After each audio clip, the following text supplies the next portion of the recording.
Hello દોસ્તો, સ્વાગત છે તમારું હેતલ્સ કિચન વર્લ્ડમાં। તો આજે આપણે બનાવીશું સોયાબીન પુલાવ, જે ખાવામાં એકદમ ટેસ્ટી અને હેલ્ધી છે અને ઝટપટ બનીને તૈયાર થઈ જાય છે। અને આપણે એને કુકરમાં બનાવીએ છીએ તો પણ તમે જોઈ શકો છો કે એકદમ છૂટો દાણો બન્યો છે। અને અત્યારે ઉનાળાની ગરમીમાં રસોડામાં ગરમી થાય તો આ રેસીપી એકદમ ઝડપથી બની જાય છે અને ટેસ્ટી પણ બહુ લાગે છે। તો ચાલો આપણે બનાવીએ સોયાબીનનો પુલાવ। સોયાબીન પુલાવ બનાવવા માટે મેં 1.5 કપ જેટલા, આ કપના માપથી 1.5 કપ જેટલા ચોખા લઈને ધોઈને 3-4 પાણીએ ધોઈને લઈ લીધા છે। આપણે આને પલાળી નથી રાખવાના, ખાલી ધોઈને નિતારી લેવાના છે। ખડા મસાલામાં તમાલપત્ર, લવિંગ, ઇલાયચી, તજ અને મોટી કાળી ઇલાયચી લઈ લીધી છે। એક નાનું બટેકું લઈ લીધું છે। એક ડુંગળી મેં આ રીતે લાંબી લાંબી સ્લાઈસ કરીને લઈ લીધી છે। એક ટમેટું લીધું છે। એક કેપ્સિકમ સમારીને લઈ લીધું છે। એક નાનું ગાજર અને સોયાબીન ચંક્સ જે આવે છે એ લઈ લીધું છે। આ એમનામ જ છે, આ એક વાટકું ભરીને મેં એ લઈ લીધું છે। અને આપણો જે પુલાવ અને બિરયાની મસાલો આવે તે લીધું છે, અને રેગ્યુલર મસાલા। તો ચાલો સૌથી પહેલાં આપણે આ જે સોયાબીનની વડી છે એને ફ્રાય કરી લઈશું અને બીજી બાજુ એના માટે પાણી ગરમ મૂકી દઈશું ઉકળવા માટે। તો ચાલો આને આપણે ફ્રાય કરી લઈએ। આપણે પુલાવને કુકરમાં જ બનાવવાના છીએ, એટલે કુકર લઈ ગેસ ચાલુ કરી એની અંદર થોડું તેલ લઈ લઈશું। તેલ આપણું ગરમ થાય પછી આપણે એની અંદર સોયાબીનની વડી ફ્રાય કરી લેવાની છે। તેલ આપણું ગરમ થઈ ગયું છે, તો હવે જે સોયાબીનની વડી છે એ આપણે આની અંદર ફ્રાય કરી લઈશું। મીડિયમ ગેસે ફ્રાય કરવાની છે, જેથી કરી આપણી વડી બળી ન જાય। આ રીતે ધીરે ધીરે હલાવતા જઈશું।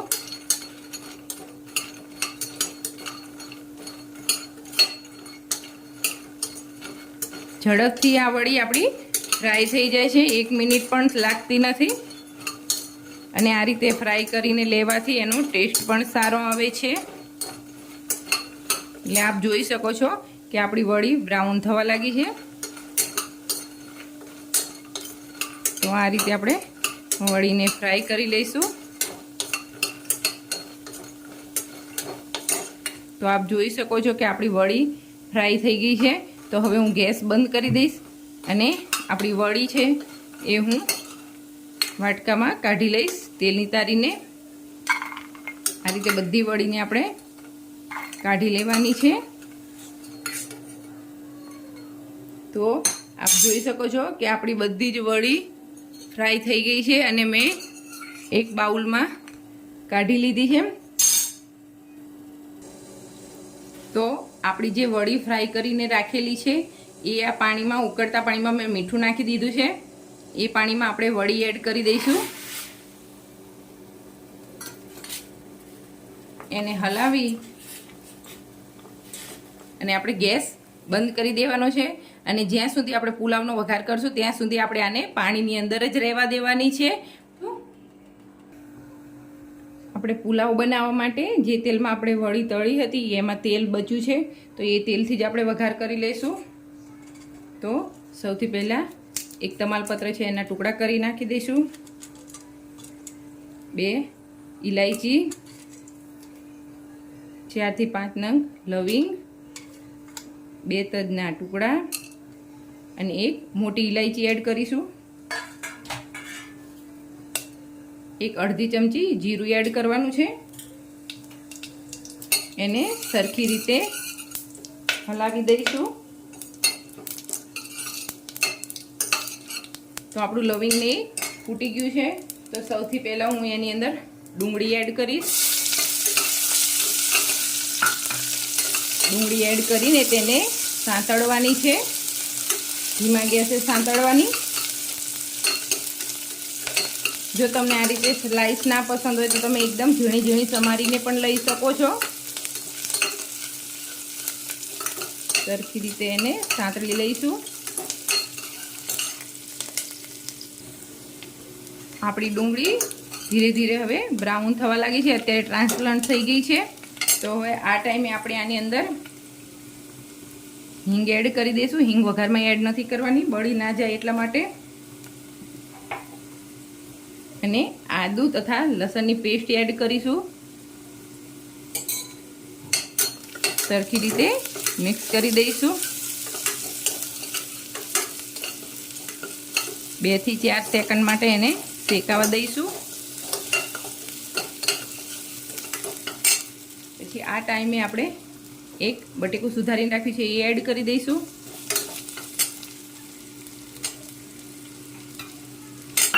એક કેપ્સિકમ છે એ,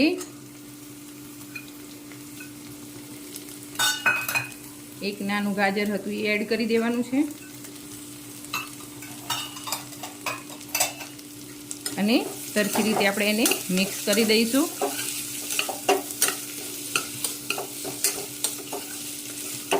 હવે આપણે આને 1 મિનિટ માટે સંતળાવા દેવાનું છે. 1 મિનિટ પછી આપણે જોઈ લેશું કે સરસ સંતળાઈ ગયું છે. તો હવે આપણે જે ગરમ પાણીમાં બોળીને રાખી હતી વડી, એને મેં 3-4 પાણીએ ધોઈ અને એકદમ નિતારી લીધી છે, એને એડ કરી લઈશું. એને પણ આમાં સાંતળવાની છે.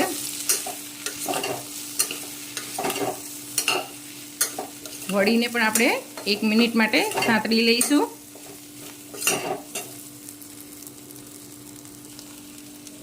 એક મિનિટ માટે આપણે વડીને પણ સાંતળી લીધી છે. તો આપ જોઈ શકો છો વડીને સાંતળવાથી આ રીતનો એની ઉપર બ્રાઉન કલર આવી ગયો છે. તો હવે આ ટાઈમે આપણે આની અંદર જે ટમેટું કાપીને રાખ્યું છે એ એડ કરી દઈશું. સરખી રીતે મિક્સ કરી દેવાનું.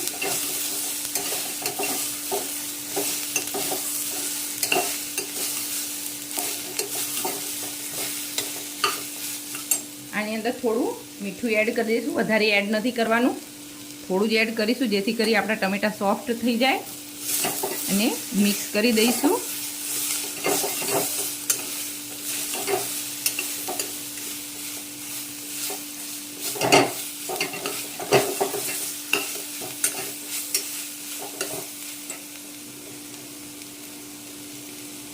આ ટાઈમે આપણે હવે જે ચોખા ધોઈને રાખ્યા છે એ એડ કરી દેવાના.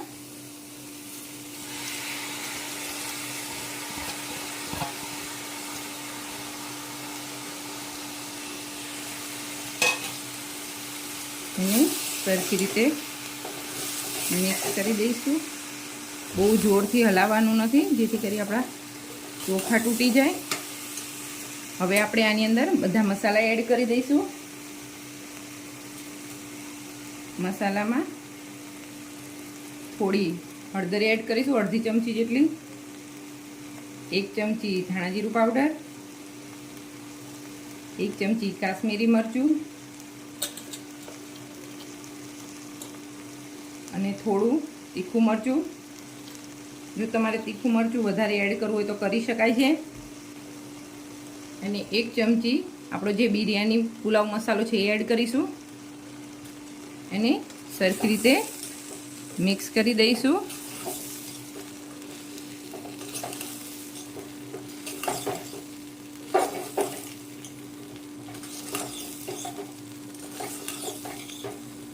આ પુલાવ એકદમ ઝડપથી બનીને સરસ તૈયાર થઈ જાય છે. તો આપ જોઈ શકો છો કે મસાલો એડ કરવાથી કેટલો સરસ કલર આવી ગયો છે. હવે આપણે આની અંદર 1 ગ્લાસ પાણી એડ કરી દઈશું.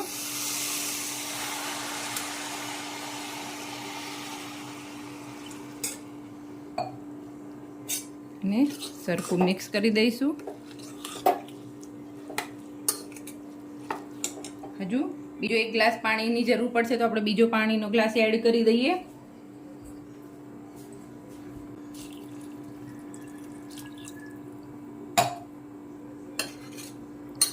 તો આપ જોઈ શકો છો કે મેં 2 ગ્લાસ પાણી એડ કર્યું છે. એને સરખી રીતે મિક્સ કરી દઈશું. હવે અત્યારે આપણે મીઠું એડ કરી દઈશું સ્વાદ પ્રમાણે મીઠું એડ કરી દઈશું.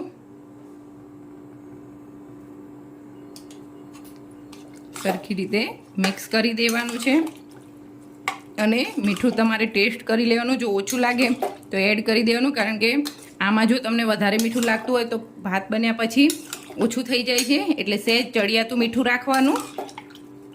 એટલે આ ટાઈમે સહેજ મીઠું ચેક કરી લેવાનું તમારે. મને ઓછું લાગે છે તો હું થોડું નાખીશ. પાછું આપણે થોડું મિક્સ કરી દઈશું. લાલ મરચું પાવડર જે રીતે તમે તીખું ખાતા હોય એ રીતે વધારે ઓછું કરી શકો છો તમે. હું અંદર થોડું પાણી હજુ એડ કરીશ.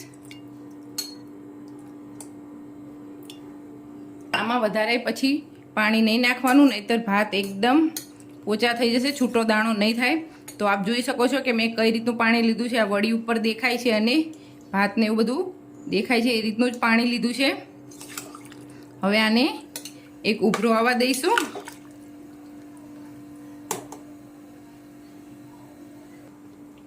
તો આપ જોઈ શકો છો કે આપણું પાણી ઉકળવા લાગ્યું છે. તો આ ટાઈમે આપણે 1 થી 2 ચમચી ઘી એડ કરી દેવાનું છે.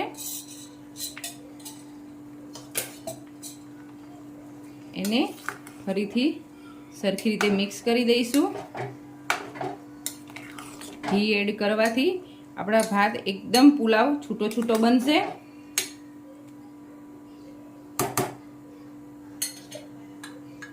હવે આપણે આનું ઢાંકણ બંધ કરી દઈશું.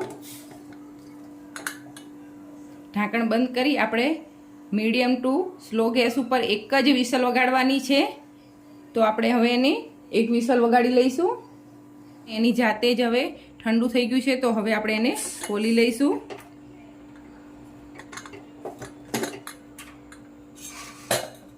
આપ જોઈ શકો છો કે આપણો પુલાવ સોયાબીન પુલાવ બનીને એકદમ સરસ તૈયાર થઈ ગયો છે.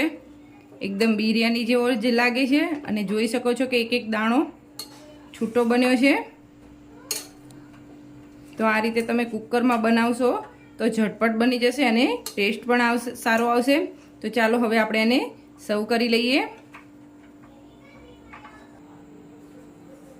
તો આપ જોઈ શકો છો કે આપણો એકદમ સરસ મજાનો સોયાબીન પુલાવ બનીને તૈયાર થઈ ગયો છે. એને મેં એક પ્લેટમાં સર્વ કરી લીધું છે. એને મસાલા દહીં અને લચ્છા ડુંગળી સાથે સર્વ કર્યું છે. આપ આની સાથે અથાણું પણ ખાઈ શકો છો અને આ ઝટપટથી બની જાય છે અને ખાવામાં પણ બહુ ટેસ્ટી અને સ્વાદિષ્ટ લાગે છે અને ઝટ છે.